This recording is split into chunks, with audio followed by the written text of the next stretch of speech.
नारायण नारायण नारायण बोल चेतन नारायण बोल। नारायण नारायण नारायण बोल चेतन नारायण बोल। नारायण बोलन लाई नारायण बोलन लाई साही दई नमो। नारायण नारायण नारायण बोल। नारायण नारायण नारायण बोल। जय श्रीमन्नारायण। ओम तत्सं यो रावृणीमहे गातुं यज्ञाय गातुं यज्ञपतये दैवी स्वस्तिरस्तु नः। स्वस्तिरमानुषेभ्यः ऊर्ध्वं जिगातु भेषजं सन्नो अस्तु द्विपदे सञ्चतुष्पदे। ओम शांति शांति शान्तिः।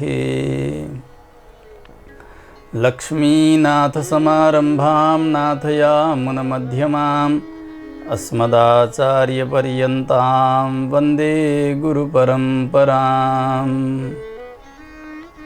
मौद्गल्यवंशं सुलभं सुशीलं रामानुजार्यस्य मताश्रयन्तं श्रीमत्सुखाचार्यकृपैकभाजं श्रीदेवकीनन्दनवर्यमीडे। सर्वमङ्गलमाङ्गल्यं सर्वोपद्रवनाशनं वन्दे रामानुजार्यस्य नित्यं पादाम्बुजद्वयम्। तत्त्वेन यश्चिदचिदीश्वर तत्स्वभाव भोगापवर्गतदुपायगतिरुदारः।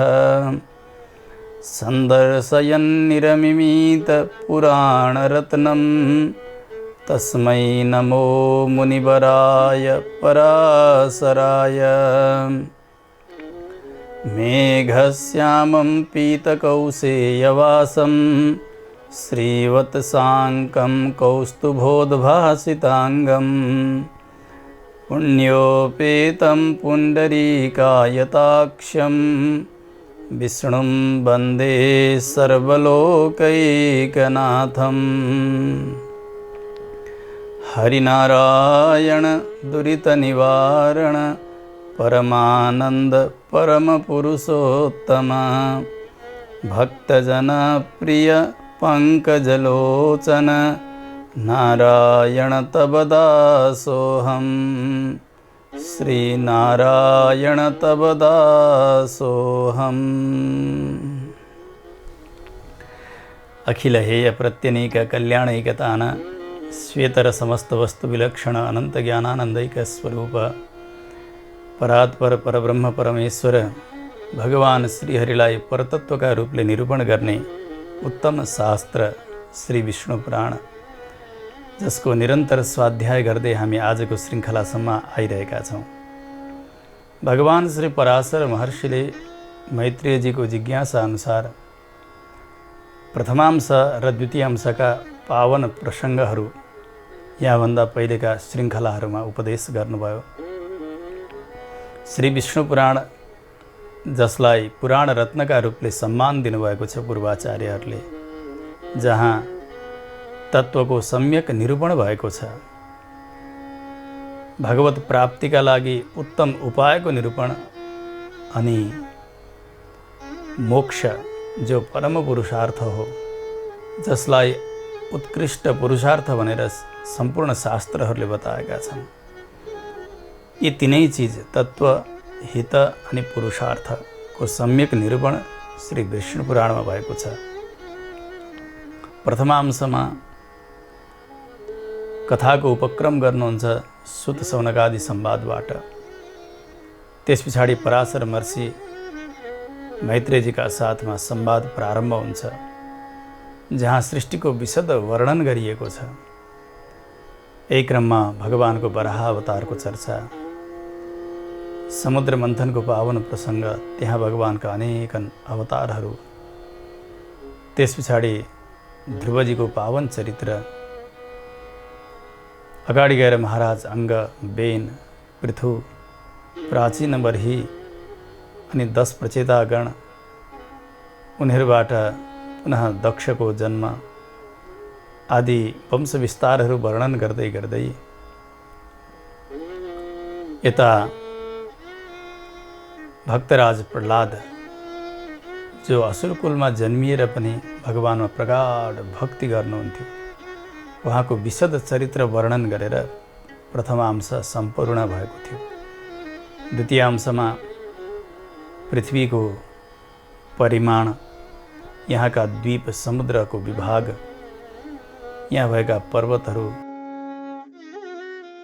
ठुला ठुला महानदीहरू, यहाँ बस्ने प्रजाहरूको स्थिति, यहाँका भोगको वर्णन, त्यस पछाडि तलका अरू लोकहरूको पनि वर्णन, अनि माथि अन्तरिक्षमा भएका सम्पूर्ण ग्रह स्थितिहरूको वर्णन, ध्रुवलोकको सम्यक चर्चा, सूर्यको स्थिति, सौरमण्डलको वर्णन, नरकको वर्णन आदि प्रसङ्गहरू बताउँदै बताउँदै मैत्रेयजीको जिज्ञासा अनुसार भरतजीको पावन चरित्र वर्णन गरेर द्वितीयांश पूर्ण गरियो।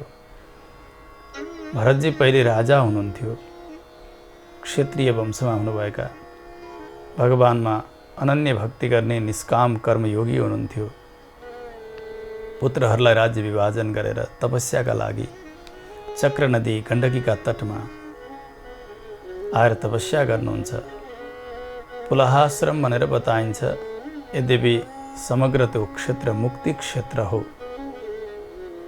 गण्डकीको पावन जल पान गरेर कन्दमूल, फल, पुष्प इत्यादिद्वारा भगवान सर्वेश्वर शालग्रामको आराधना गर्दै गर्दै उहाँको भक्तियोग जब वृद्धि हुँदै गयो, एक दिन त्यो मृग बालकमा आसक्त भएर आफ्ना साधनाबाट च्युत हुँदा हुँदै प्राण त्याग गर्नुहुन्छ। दोस्रो जन्म मृगको जन्म भयो। त्यसबेला पनि उहाँको स्मृति नष्ट भएन। तेस्रो जन्म भयो ब्राह्मण कुलमा। त्यसबेला जड जस्तो बहिरो, अन्धो, लाटो यस प्रकारको स्थितिलाई आफ्नो जगतमा देखाउनुहुन्छ। त्यसो भएको हुनाले उहाँ भरत नाम भए पनि जड जस्तो भएको हुँदा जड भरत भनेर चिनिनु भयो। महाराज रौगणलाई तत्त्वको उपदेश गर्नुहुन्छ। त्यही प्रसङ्गमा महर्षि ऋभु र उहाँका शिष्य निदाघको पावन प्रसङ्ग बताएर हामीले द्वितीयांशसम्मका पावन प्रसङ्गहरू यसरी श्रवण गऱ्यौँ।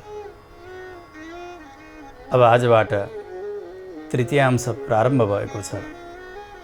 मैत्रेय ऋषि जिज्ञासा गर्दै हुनुहुन्छ पराशर महर्षिसँग, हे गुरुदेव, कथिता गुरुणा सम्यक भूसमुद्रादि संस्थितिः सूर्यादीनां च संस्थानं ज्योतिषां चाति विस्तरात्।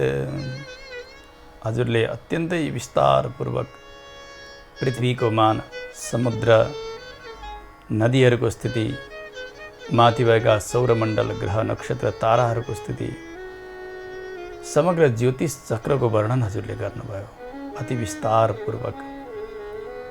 देवता, दानव, यक्ष, राक्षस, तिर्यक, मनुष्य, त्यसै गरी वनस्पति आदि गरेकाको सृष्टि पनि, मूल विभाग, त्यसका सूक्ष्म अवान्तर विभागका साथ हजुरले सबै नै बताउनुभयो। ऋषिहरूको सृष्टिको वर्णन गर्नुभयो, प्रजापतिहरूको सृष्टिको वर्णन गर्नुभयो, चार वर्णहरू तिनीहरूको व्यवस्थाको पनि वर्णन गर्नुभयो। अनि यी जानवरहरूमा पनि अनेक प्रकारका विभागहरू, तिनीहरूको पनि सुन्दर सृष्टिको वर्णन हजुरले गर्नुभयो। ध्रुवजीको चरित्र विस्तारपूर्वक सुनाउनुभयो। प्रह्लादजी जस्ता महापुरुषको चरित्र सुनाउनुभयो। अब मलाई भने अब हुने मन्वन्तरमा कस्ता कस्ता प्रकारका राजाहरू अनि कस्ता कस्ता मनुहरू र भगवानका कुन प्रकारका कस्ता अवतारहरू हुन्छन् र मन्वन्तर व्यवस्था कसरी चल्दछ त्यो सुन्ने इच्छा छ।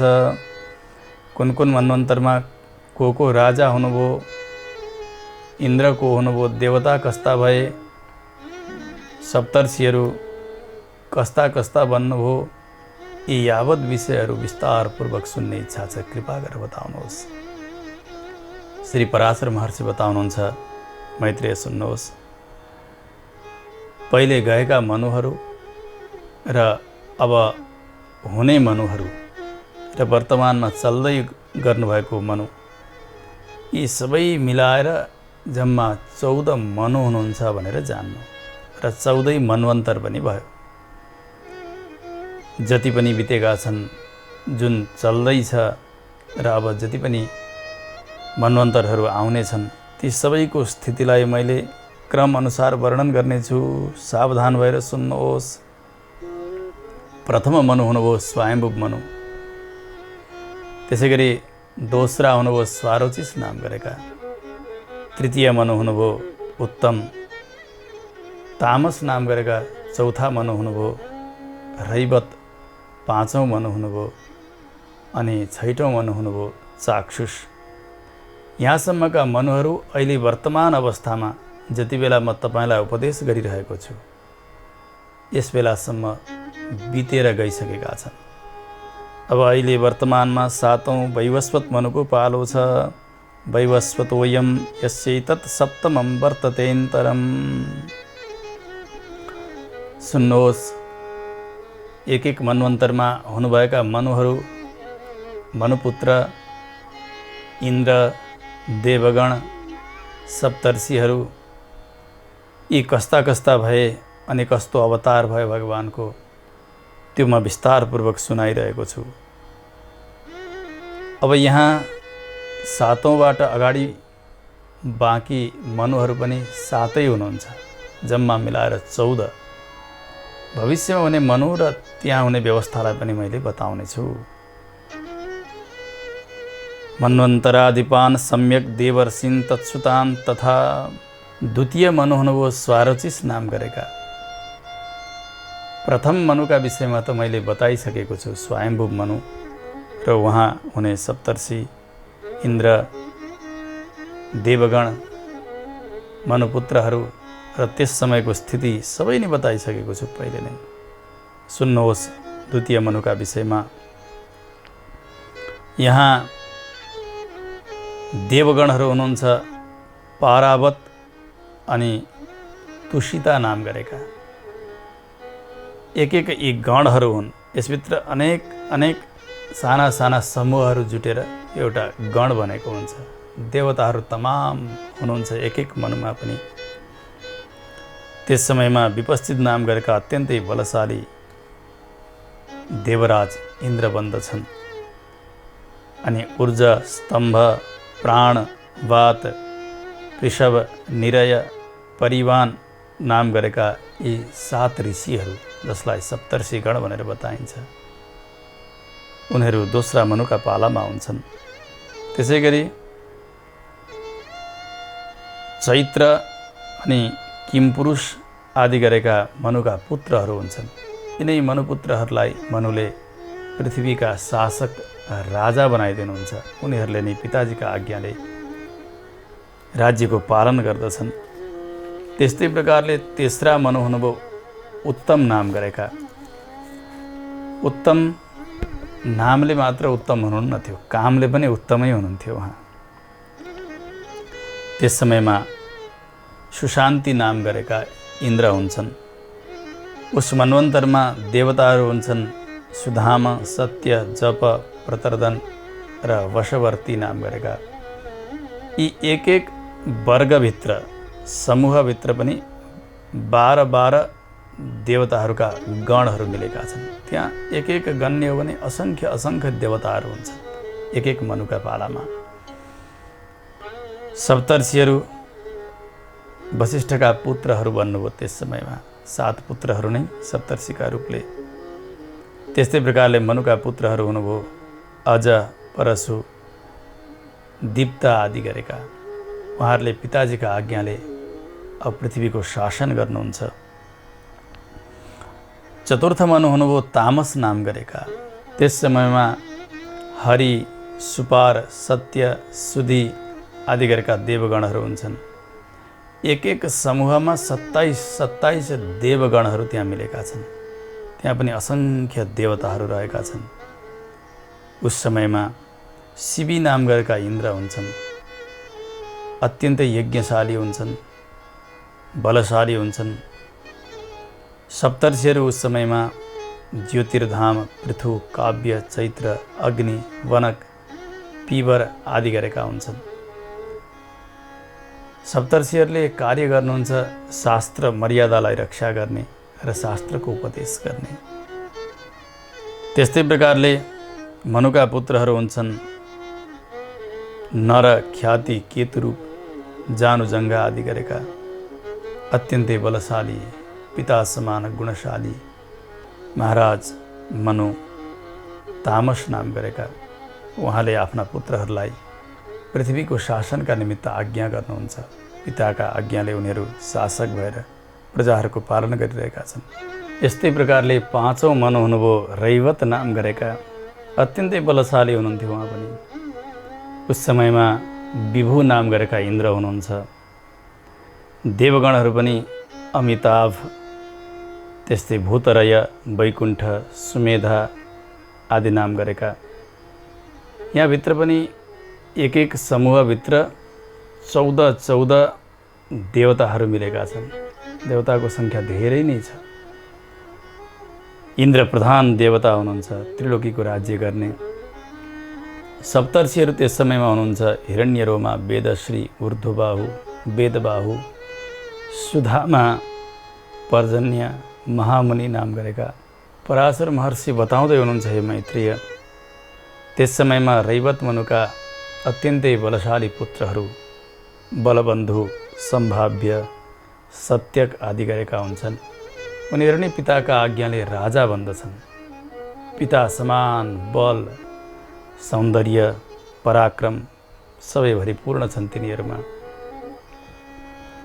4 मनुहरू दोस्रा मनुबाट यहाँ बताइएका 5औं सम्म गर्दा स्वारोचिस, उत्तम, तामस र रैवत यिनीहरू प्रियव्रतका पुत्र हुन्। प्रियव्रतले आफ्ना सन्ततिको भलो चाहनका लागि भगवान सर्वेश्वर नारायणको प्रगाढ आराधना गर्नुभयो। एक समय तपस्यामा लीन भएर विष्णुमाराध्य तपसा सराजर्षि प्रियव्रतः मन्वन्तराधिपान् एतान् लब्धवान् आत्मवंशजान्। यति तपस्या गर्नुभयो, भगवान प्रसन्न हुनुभयो। उहाँले आफ्नो मनोवाञ्छा प्रकट गर्नुहुन्छ। हजुरका आज्ञाकारी र हजुरको यो सृष्टि क्रमलाई अगाडि बढाउने त्यस्ता मेरा सन्तति हौन् भनिसकेपछि भगवानले प्रियव्रत तपाईँका सन्ततिहरूमा 4 हुनेछन्, तिनीहरू मन्वन्तरका अधिपति हुनेछन्, यस्तो वरदान प्रदान गरिबक्सेको थियो। त्यसकारणले भगवानका आराधनाद्वारा नै प्रियव्रतका सन्तति यी 4 भाइ आज अलग अलग मन्वन्तरमा एक एक मनु बनेर रहनुभएको छ। यही क्रममा 6औं मनु हुनुभयो चाक्षुष नाम गरेका।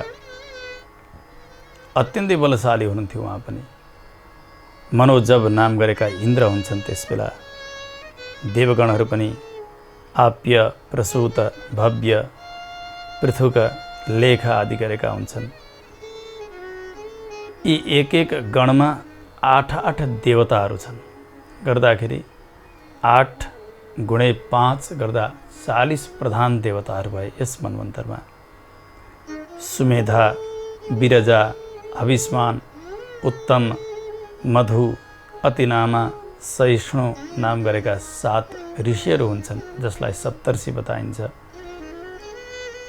6औं मनुका पालामा अनि मनुका पुत्रहरू अति बलशाली उरु, पुरु, शतद्युम्न आदि गरेका। यिनीहरू पनि राज्यका अधिकारी हुन्छन् पिताका आज्ञाले। पिता समान गुणशाली, बलशाली, पराक्रमी हुन्छन्।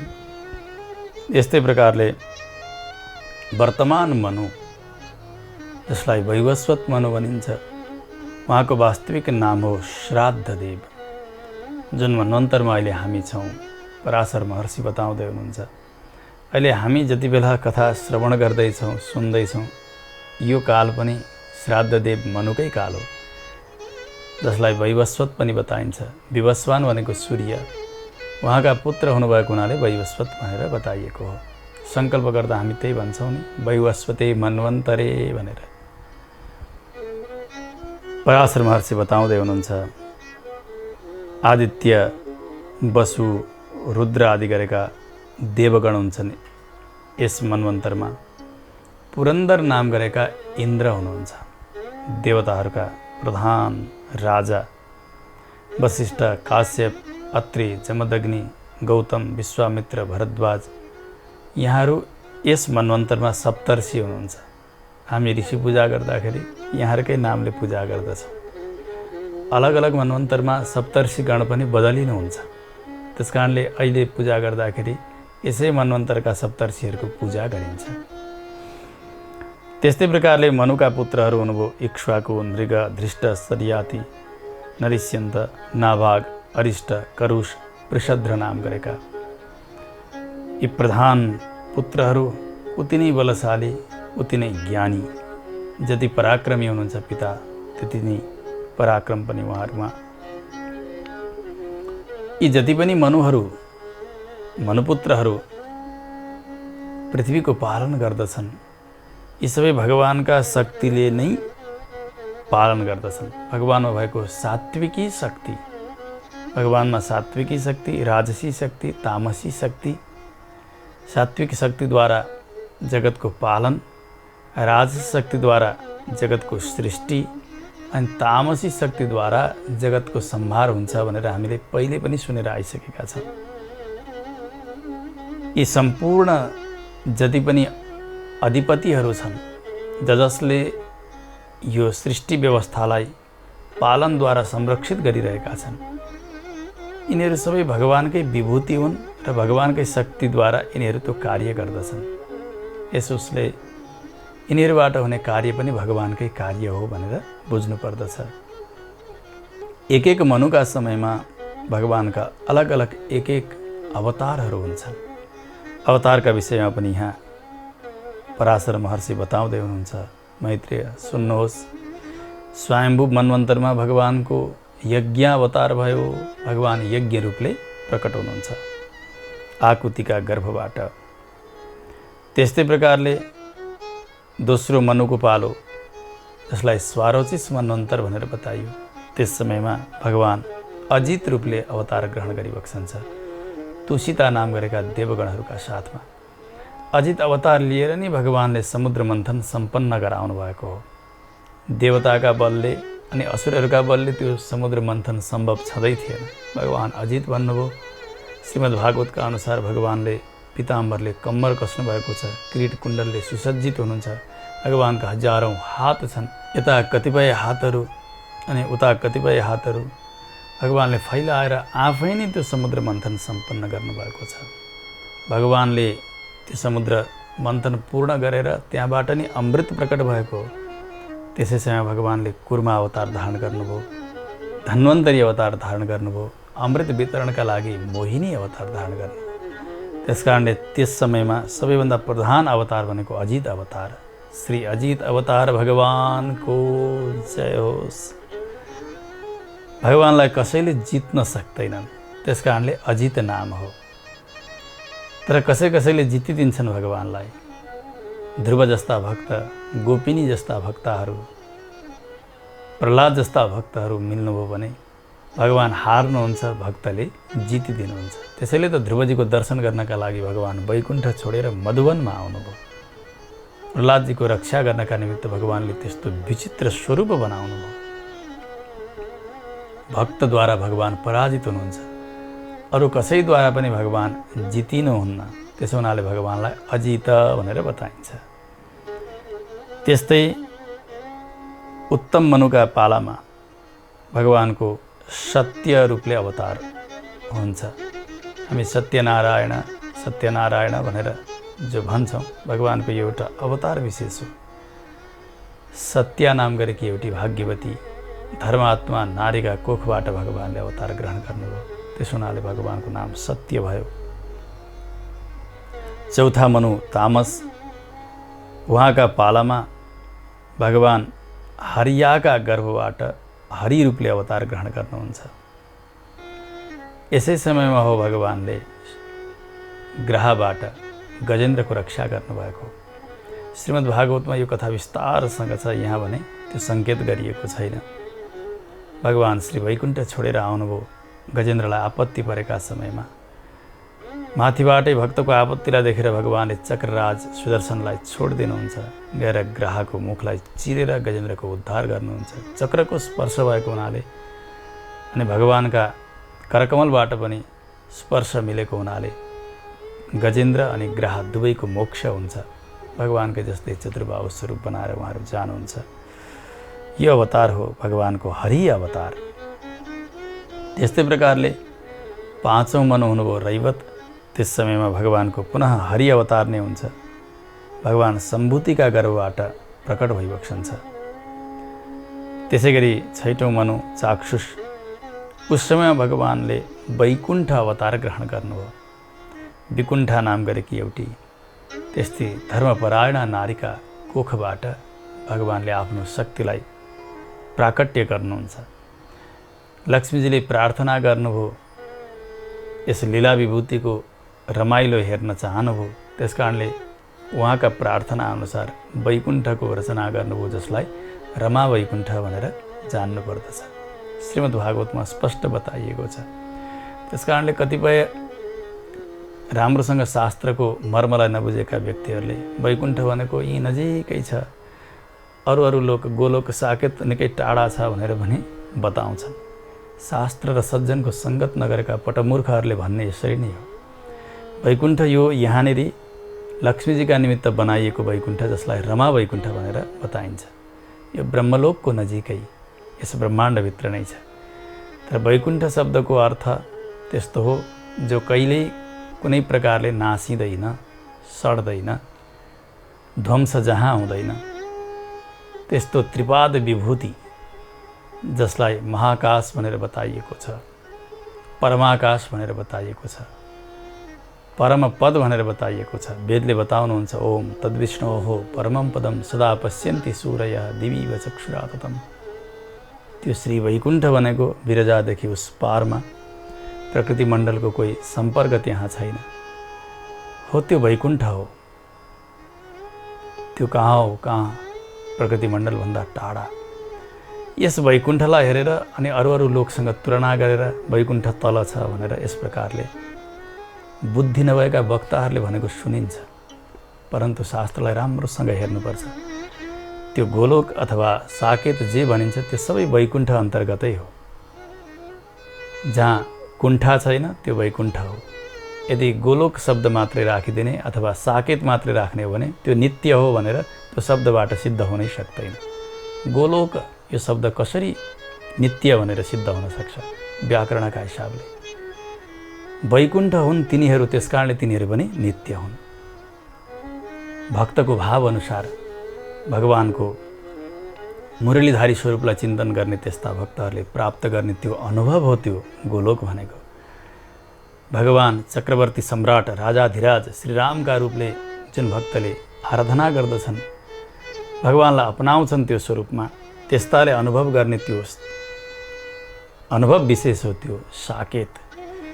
त्यसै गरी भगवान श्री भूमि नीलानायक नित्यमुक्त पार्षदहरूले शहीद भएर शङ्खचक्र गदा पद्म भएर भगवान दर्शन दिइबक्छन् र त्यस्ता भगवानको उपासना जसले गर्दछन् त्यस्ता भक्तहरूले अनुभव गर्ने स्थान हो वैकुण्ठ। यी सबै वैकुण्ठकै पर्याय हुन्। गोलोक भने पनि, साकेत भने पनि, वैकुण्ठ भने पनि यी वैकुण्ठ हुन्। वैकुण्ठ हुन् र नै यिनीहरू नित्य हुन्। अन्यथा गोलोक कहिल्यै नित्य हुँदैन, साकेत कहिल्यै नित्य हुँदैन। शब्दका रूपले हेर्ने हो भने वैकुण्ठ हुन्, अतः एव यिनीहरू पनि नित्य हुन्। यी कुनै तल कुनै माथि इत्यादि कोही विभाग सान्दर्भिक रहँदैन। शास्त्रले बताएको के हो त भन्दा, शास्त्रले बताएका गोलोकको अथवा साकेतको अथवा वैकुण्ठको जो विभाग हो त्यो यो ब्रह्माण्डभित्रकै गोलोक हो, ब्रह्माण्डभित्रकै साकेत हो अनि ब्रह्माण्डभित्रकै वैकुण्ठ हो। त्यसकारणले जसलाई परमपद भनेर बताइएको छ, तद्विष्णोः परमं पदम, भगवान विष्णुको पदलाई नै परमपद भनेर शास्त्रले बताएका छन्। वेदले यही नै आज्ञा गर्नुभएको छ। त्यसकारणले भगवान विष्णु नै श्री वैकुण्ठमा विराजित भइबक्सन्छ। उहाँ नै कृष्ण रूपले भक्तका भाव अनुसार राम रूपले त्यसरी देखिदिइबक्सन्छ भगवान। ती यहाँ बताइएका जस्ता स्तम्भ भएका अथवा कोठा भएका अनेक प्रकारका जसरी हामी पाञ्चभौतिक निर्माणलाई मान्दछौँ, यहाँ पृथ्वीमा पाइने ढुङ्गा मुढा इत्यादिबाट बनेका भवन भनेर हामी जसरी देख्छौँ हेर्छौँ, हो यस्ता भवन त्यहाँ हुँदै होइनन्। जहाँ प्रकृतिको सम्पर्कै छैन भने त्यो कस्तो लोक होला। केटाकेटीलाई केही कुरा बुझाउनु पर्यो भने स्यालका कथा सुनाएर, जानवरहरूका कथा सुनाएर, उनीहरूका वार्ताहरू सुनाएर उनीहरूलाई केही शिक्षा दिन खोजिन्छ। जसरी यसै गरिकन ऋषिहरूले पनि यहाँका कुराहरू बताएर यस्तै यस्तै छ, उहाँ त्यस्तो छ भनेर बताउनु भएको मात्रै हो। यी सबै अनुभव विशेष हुन्। उहाँ कोही त्यस्ता भवन, कोही ठुला ठुला बिल्डिङ, यी कुनै चिज यहाँका जस्ता होइन। ती त्यस्ता दिव्य हुन् जसरी हामी स्वप्नमा त यस्ता दिव्य दिव्य चिजहरू देख्छौँ, रमाउँछौँ, बडे बडे भवनमा बसेका हुन्छौँ, धेरै धेरै सम्पत्ति हातमा लिइराखेका हुन्छौँ, कहिले दुखी भइराखेका हुन्छौँ। सांसारिक अनुभवमा त यस प्रकारको अनुभूति हुन्छ प्रत्यक्ष जस्तो गरिकन। स्वप्नमा त भने त्यो महासमाधि, त्यो मोक्ष, त्यहाँनिर त्यो कहिल्यै नछुट्ने, कहिले नबिउजिने प्रकारको आनन्द हुन्छ। त्यसकारणले यहाँ साधना कालमा मुरलीधारीको चिन्तन गरेको छ कि, धनुर्धारीको चिन्तन गरेको छ कि, चक्रधारीको चिन्तन गरेको छ कि, उसले कस्तो गरेको छ त्यस्तै प्रकारले भगवान उहाँ उसका लागि नित्य आनन्द रूपले दर्शन दिइबक्सन्छ। त्यति मात्र हो। त्यसकारणले साकेत भन्नु पनि वैकुण्ठ नै हो, गोलोक भन्नु पनि वैकुण्ठ नै हो, परमपद, परमधाम, त्रिपाद विभूति यी सबै वैकुण्ठ नै हुन्। वैकुण्ठ भएकै कारणले ती सबै नित्य हुन्। त्यो अनुभव विशेष मात्र हो। त्यो त्यहाँ कुनै तल माथि भन्ने विभागै छैन। जहाँ कोही कालको गणना छैन। काल जहाँ पाकेर चटनी जस्तो बनेको छ, यहाँ कालले हामीलाई पकाइराखेको छ। त्यहाँ के को विवाद, त्यहाँ के को तल र के को माथि, केवल अनुभव विशेष मात्र हुन् तिनीहरू। त्यसकारणले कुनै प्रकारको भेद गर्न हुन्न। भगवानको अवतार अनि भगवान अवतारी स्वरूप, भगवानका रामकृष्ण आदि गरेका जो अवतारहरू भए, भगवान मूल नारायण स्वरूप जसलाई विष्णु भनेर बताइएको छ, हो उहाँमा कुनै प्रकारको भेद गर्न हुन्न। यो बडा ठुलो अपराध हो र उहाँ हुने परम पदमा पनि कुनै प्रकारको भेद गर्न हुन्न। यो अज्ञानताका कारण व्यक्तिहरू यस प्रकारको भेद गर्दछन्। पुराणहरूका शास्त्रका तात्पर्यलाई सम्झन नसकेर नै यस प्रकारको विभेद गरेर समाजमा अल्पज्ञ व्यक्तिहरूका बीचमा द्वन्द्व अनि एकको अर्कालाई तिरस्कार यस्तो भएको छ। जसले विष्णु स्वरूपलाई निन्दा गर्छ अनि वैकुण्ठलाई स्वीकार गर्दैन भने उसलाई वैष्णव हुँ भन्ने अधिकारै रहँदैन। कुनै पनि शर्तमा ऊ वैष्णव हुनै सक्दैन। जब कृष्ण अलग, राम अलग, विष्णु अर्कै हुन् भन्ने भाव भयो, उसलाई वैष्णव हुँ भन्ने अधिकारै छैन। विष्णोः अयं वैष्णवः अथवा विष्णोः इदं वैष्णवं, विष्णुः देवता अस्य इति वैष्णवः। विष्णुलाई नै प्रधान देवता जसले मानेको छ ऊ मात्रै वैष्णव हुन्छ। कृष्ण साक्षात विष्णु नै हुनुहुन्छ, राम साक्षात विष्णु नै हुनुहुन्छ भन्दा मात्रै ऊ वैष्णव हुन्छ, चाहे राम उपासक होस् चाहे कृष्ण उपासक होस्। अन्यथा ऊ वैष्णव हुँदै हुँदैन। व्याकरणका हिसाबले उसलाई अरू नै केही, कृष्णको उपासकलाई कार्ष्णी भन्ने यस्तो बन्द छ।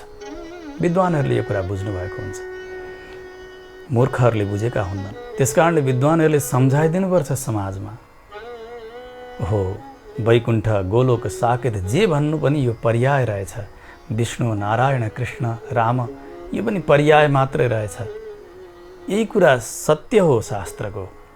अन्यथा वेदले तत्कृष्णस्य परमं पदम तद रामस्य परमं पदम भन्नुभएको छैन। तद विष्णोः परमं पदम यति नै भन्नुभएको छ। त्यसकारणले जसले यस्तो दुराग्रह गर्छन् उनीहरू त कहिले परमपदमा पुग्दै पुग्दैनन्। उनीहरूले परमपदको चर्चै सुनेका छैनन्। यही नै सिद्ध हुन्छ वेदका हिसाबले। त्यसो भएको हुनाले विद्वानहरूले यी सबै कुरा विवेक गरेर बताइदिनुपर्छ। विष्णु उपासक मात्रै वैष्णव हुन्, अरू कोही वैष्णव होइनन्। विष्णुका अवतारहरू राम अथवा कृष्ण आदि गरेका जुन स्वरूपको उपासना गरे पनि उनीहरू वैष्णव हुन्छन्। यसरी नै बुझ्नु पर्दछ। र यहाँ भगवती लक्ष्मीजीको प्रार्थना अनुसार भगवानले वैकुण्ठ स्वरूप त्यो अवतार लिनुभयो र उहाँका लागि वैकुण्ठको निर्माण गर्नुभयो। यो कुरा बुझ्नु पर्दछ। यो वैकुण्ठ भनेको यो ब्रह्माण्डभित्रकै वैकुण्ठ। अनि यहाँको वैकुण्ठ गोलोक इत्यादिको जो चर्चा छ यो सबै ब्रह्माण्डभित्रकै चर्चा हो। त्यहाँभित्र कसैले कसैलाई श्राप दिएको, कोही कसैका श्रापले पतित भएको, कसैको कोहीसँग ईर्ष्या भएको इत्यादि जति पनि पात्रहरू छन् अनि तिनीहरूको चरित्र बताइएको छ, त्यो नित्य विभूतिमा हुनै सक्दैन। यो सबै प्रकृति मण्डलभित्रै मात्र हुन सक्दछ। त्यस कारणले यसरी बुझ्नु पर्दछ। यस्तै प्रकारले सातौं मनोवैवस्वत उहाँका समयमा कश्यप र अदितिका पुत्रका रूपले भगवान श्री वामनका रूपले अवतार ग्रहण गर्नुभयो। वामन अवतार भगवानको उस समयमा जब यज्ञोपवीत संस्कार सम्पन्न भयो, उपनयन भनिन्छ, हाम्रा भाषामा व्रतबन्ध भन्छौँ हामी, सम्पन्न गरिसकेपछि उहाँ ब्रह्मचारी वेशद्वारा पुग्नुहुन्छ महाराज बलिका यज्ञमा नर्मदा नदीका तटमा। वहाँ गएर 3 पाउ पृथ्वीका बाहनामा भगवानले त्रिविक्रम अवतार ग्रहण गरेर एकै पाउले सारा पृथ्वी नापिदिएर अर्को पाउले माथिका स्वर्गादि लोकहरूलाई नापेर अनि तेस्रो पाउ बलिका शिरमा राखेर कृपा गर्नुभयो। त्रिभिः क्रमैरिमान् लोकान् जित्वा येन महात्मना पुरन्दराय त्रैलोक्यं दत्तं निहतकण्टकम्। वामन अवतार। त्यसबेला देवताहरूको कार्य सिद्ध गर्नका निमित्त भगवानले यो अवतार लिनुभएको हो। बलिबाट पुनः त्यो राज्य फिर्ता लिएर देवतालाई नै प्रदान गर्नुभयो। प्रधान देवता इन्द्र हुनुहुन्थ्यो, उहाँलाई प्रदान गर्नुभयो। देवताहरूले उपेन्द्र पदमा भगवानको अभिषेक गरिदिन्छन्। यहाँबाट पनि यही कुरा बुझ्नुपर्छ कि भगवान विष्णुकै यी अवतारहरू हुन्। शास्त्रले कृष्णका अथवा रामका यी 10 अवतारहरू 24 अवतारहरू भनेर कहीँ पनि चर्चा गर्नुभएको छैन। भगवान विष्णुका अवतार र उहाँका अवतारका गणनामा मत्स्य, कुर्म, वराहश्च आदि गरेका यी 10 अवतारसँग सम्बद्ध शास्त्रीय श्लोकमा होस् अथवा 24 अवतारको वर्णन गरिएको भागवत आदि गरेका ग्रन्थको वर्णन प्रक्रिया होस्, यी सबैमा भगवानका अवतारका क्रममा कृष्ण अवतार, राम अवतार आउनुभएको छ। यसैबाट स्पष्टतया सिद्ध हुन्छ कि भगवान नारायण नै अवतारी हुनुहुन्छ र उहाँकै यी अवतारहरू हुन्। कतिपय अंशावतार, कतिपय कला अवतार। कला अवतार र अंशावतार भन्नु एउटै हो र कोही आवेश अवतार अनि कतिपय पूर्ण अवतार। रामकृष्ण आदि गरेका पूर्ण अवतार जसको उपासनाले गर्दा व्यक्तिको मोक्ष हुन्छ। यही कुरा नै बुझ्नुपर्छ हामीले। त्यसकारणले कुनै प्रकारको आग्रह गर्नु हुँदैन। आग्रहले शास्त्रप्रति अन्याय हुन्छ, समाजमा पनि व्यथिति आउँछ अनि व्यक्तिहरूमाथि पनि अन्याय गरेको ठहर्दछ। भगवानले यिनीहरूद्वारा नै जो मनुहरू, मनुपुत्र, देवता, यिनीहरूद्वारा नै सारा मन्वन्तरको व्यवस्थाहरूलाई राखेर अनि यिनीहरूद्वारा जगतको पालन गर्दा भगवानकै शक्तिले पालन भएको भनेर जान्नुपर्छ। जसरी कोही स्वामी छ, मालिक छ, उसका सेवकहरू छन् भने सेवकले गरेको सारा कार्य त्यो मालिककै हुन्छ। त्यस्तै प्रकारले यी सम्पूर्ण मनुपुत्र, देवता, ऋषि यी कसैले पनि गरेको कार्य सबै भगवानको कार्य हो र भगवानद्वारा नै जगत पालित छ भनेर जान्नुपर्छ। यस्माद् विष्टमिदं विश्वं तस्य शक्त्या महात्मनः तस्मात् स प्रोच्यते विष्णुर विशेर धातोः प्रवेशनात्। फेरि विष्णु शब्द नै परत्वको बोधक हो, किनभने विष प्रवेशने धातुबाटै विष्णु शब्द बन्दछ। यसको अर्थ हो वेवेष्टि व्याप्नोति चराचरात्मकम इति विष्णु हो, जसले चर र अचर दुई स्वरूप भएको यो जगत, चर भनेको चल्नेवाला, अचर भनेको नचल्नेवाला अथवा जड र चेतनले युक्त भएको, चेतनमा पनि स्थावर र जङ्गम विभाग भएको यस जगतलाई व्याप्त गर्नुभएको छ। उहाँको नाम हो विष्णु हो। व्यापक तत्त्व भनेर विष्णु शब्द नै सिद्ध हुन्छ। अरू राम कृष्ण इत्यादि विष्णुकै अवतार भएका हुनाले उहाँ नै यसरी व्यापक हुनुहुन्छ भन्न सकिन्छ। भगवान् श्रीकृष्ण पनि व्यापक, त्यसै गरी रामचन्द्र पनि व्यापक हुनुहुन्छ। किन भन्दा उहाँहरू स्वयं विष्णु नै हुनुहुन्छ। त्यस कारणले अन्यथा यसै श्लोकद्वारा पनि फेरि अत्यन्तै भेद गरिदिने हो भने रामकृष्ण आदि अवतारहरू व्यापक हुनुहुन्न भन्ने नै सिद्ध हुन जान्छ। त्यस्तो त कदापि शास्त्रको अर्थ हुँदैन। तस्मात् स प्रोच्यते विष्णु विषेर धातोः प्रवेशनात्। उपनिषद्ले पनि यही बताउनु भएको छ। जगतको सृष्टिका प्रारम्भमा तत् सृष्ट्वा तदेवानुप्राविशत्। भगवान्ले तत्त्वहरूको सृष्टि गर्दै जानुभयो अनि भगवान् अन्तर्यामी रूपले त्यहाँ विराजित भएर प्रकट हुँदै जानुभयो। भगवान् श्री विष्णु उहाँ नै परतत्व हुनुहुन्छ। सर्वे च देवा मनवः समस्ताः सप्तर्षयो ये मनुसूनवश्च इन्द्रश्च योऽयं त्रिदशेषभूतो विष्णोरशेषास्तु विभूतयस्ताः। भगवान् विष्णुकै सबै विभूतिहरू हुन्। सर्वे च देवाः, जति पनि यहाँ देवताहरू बताइए मन्वन्तरमा हुने प्रधान देवताहरू उनीहरू पनि भगवान्कै विभूति हुन्। मनवः, मनुहरू पनि। अनि समस्ताः सप्तर्षयः, जहाँ जहाँ जति जति सप्तर्षिहरूको जुन जुन नामका सप्तर्षिहरूको चर्चा गरियो उनीहरू सबै पनि भगवान् विष्णुकै विभूति हुन्। अथवा समस्ताः मनवः यतापट्टि अन्वय गर्ने हो भने सम्पूर्ण मनुहरू भगवान् विष्णुकै विभूतिहरू। मनुसूनवश्च, मनुका पुत्रहरू पनि भगवान्कै विभूति। इन्द्रश्च, इन्द्र पनि भगवान्कै विभूति हुनुहुन्छ, जो त्रिलोकीका मालिक हुनुहुन्छ। त्यसकारणले विष्णोः अशेषास्तु विभूतयस्ताः, भगवान्का अशेष विभूतिहरू यी सबै जान्नुपर्दछ। भगवान् नै यहाँहरूका माध्यमबाट केही कार्यहरू गरिरहनु भएको छ अथवा यहाँहरूद्वारा भगवान्ले जगतको व्यवस्था सञ्चालन गरिरहनु भएको छ भनेर जान्नुपर्छ। यसरी श्री पराशर महर्षिले आज भगवान्को व्यापकतालाई बताउँदै अहिले वर्तमान मनु जसको नाम श्राद्धदेव हो, विवस्वानका पुत्र हुनुभएको हुनाले उहाँलाई वैवस्वत पनि भनियो हो। उहाँको मनुको पालासम्ममा हुने सम्पूर्ण व्यवस्थालाई यहाँ बताउनुभयो। मन्वन्तरको चर्चा गर्नुभयो। भगवान्का अवतारहरू सप्तर्षि, इन्द्र, देवगण, मनुपुत्रहरू यी सबैको वर्णन यहाँ गर्नुभयो। अब अगाडिका मनुहरूको वर्णन गर्न भने फेरि अब आउने श्रृङ्खलासम्म हामीले प्रतीक्षा गर्नुपर्ने भएको छ। समय भइसकेको हुनाले आजको कथालाई यहीँ विश्राम गरौँ। जय श्रीमन्नारायण। भगवानको नाम जपे आफै कृपा मिल्छ। भगवानको नाम जपे आफै कृपा मिल्छ। भक्ति गरे सधैँभरि यो जिन्दगी खिल्छ। भक्ति गरे सधैँभरि यो जिन्दगी खिल्छ। त्यसैले त शास्त्र भन्छन् नारायण बोल चेतन नारायण बोल।